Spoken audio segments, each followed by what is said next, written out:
زیادہ دیر مصائب پڑھنے کا عادی نہیں ہوں، اگر تم سمجھ گئے تو گھر تک روتے ہوئے جاؤ گے، ایسا مصائب ہے خدا کی قسم۔ ادھر محمل تیار ہوئی، زینب آئی، کلثوم آئی، ساری بیویاں آنے لگی۔ یہ حمید ابن مسلم رائٹر ہے، لکھتا ہے کہ جو ہے میں دیکھ رہا تھا، ساری بیویاں جب محمل میں آ کے بیٹھتی تھی تو دو نوجوان آگے بڑھتے تھے ان کا استقبال کرنے کے لیے۔ کلثوم آتی تھی، دو نوجوان آگے بڑھ گئے۔ ادھر جو ہے رقیہ آتی تھی، دو نوجوان آگے بڑھ گئے، استقبال کیا، محمل میں بٹھال دیا۔ لیکن ایک طویل القامت بی بی ہے، حمید ابن مسلم لکھتا ہے کہ عجیب کیفیت ہو گئی جب وہ طویل القامت بی بی، مضبوط بی بی، شیر دل بی بی گھر سے باہر نکلی تو جو دو نوجوان آگے بڑھتے تھے، ایک جو ہے ضعیف سا شخص تھا، وہ کرسی پہ بیٹھا ہوا تھا، لیکن جیسے ہی وہ بی بی گھر سے باہر نکلی، وہ ضعیف باپ بھی اس کے استقبال میں آگے بڑھ گیا اور ہاتھوں کو پکڑ کے محمل کے قریب لایا۔ ایک نوجوان کوہنیوں کے بل بیٹھ گیا، کہا بی بی محمل میں سوار ہوئیے۔ تاریخ نے لکھا، حمید ابن مسلم کہتا ہے میں نے دیکھا کہ ساری بیبیاں تیار ہو گئی اور قافلہ چلنے والا ہے۔ سجاد صاحب عجیب کیفیت ہے، میں ایک جملہ مصائب کا پڑھوں گا، بڑی عجیب کیفیت ہے، میرا دل نہیں کہتا مصائب پڑھنے کا۔ معاملہ یہ ہے کہ مصائب سخت ہیں، ہر انسان نہیں برداشت کر سکتا۔ ساری بیبیاں محمل میں بیٹھ گئیں آ کے، اب قافلہ پوری طرح تیار ہو گیا، قافلہ چلنے والا ہے۔ وہ جو ضعیف شخص تھا وہ بار بار ایک محمل کے قریب آ کے کہتا ہے بہن اجازت ہو قافلے کو آگے بڑھایا جائے۔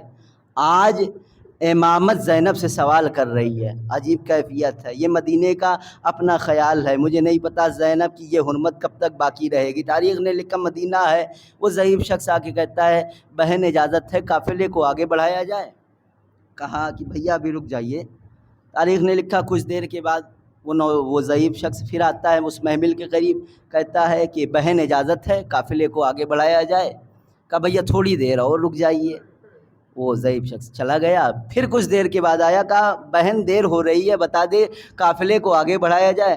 کہا بھیا تھوڑی دیر اور رک جائیے۔ کہا بہن یہ بتا دے یہ تو کیوں کہہ رہی ہے بار بار اے بھیا تھوڑی دیر اور، اے بھیا تھوڑی دیر اور، اے بھیا تھوڑی دیر اور۔ ایک مرتبہ اس بہن نے کہا اے بھیا جب تک مجھے عباس نہ نظر آئے گا میں مدینے سے قدم نہ نکالوں گی۔ حسین نے دو انگلیاں بلند کی، کہا بہن میری انگلیوں کے درمیان دیکھ۔ کہا بھیا مدینے کا گیٹ نظر آ رہا ہے، مدینے کا دروازہ نظر آ رہا ہے، عباس نظر نہیں آ رہا ہے۔ کہا بہن اور غور سے دیکھ۔ کہا بھیا عباس نظر آنے لگا، بھیا یہ عباس مدینے کے دروازے پہ کر کیا رہا ہے؟ کہا اے بہن جب سے تم محمل میں سوار ہوئی ہے تیرا عباس مدینے کے دروازے پہ جا کے کہتا ہے اے مدینے والوں ارے جگہ خالی کر دو، یہاں سے میری بہن گزرے گی، میری شہزادی گزرے گی۔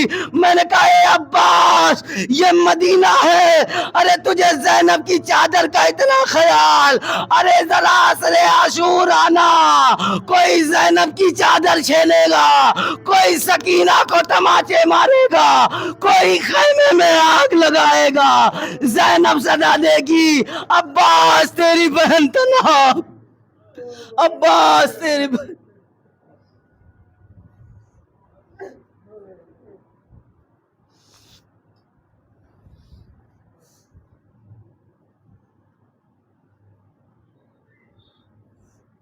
الا لعنت اللہ علی القوم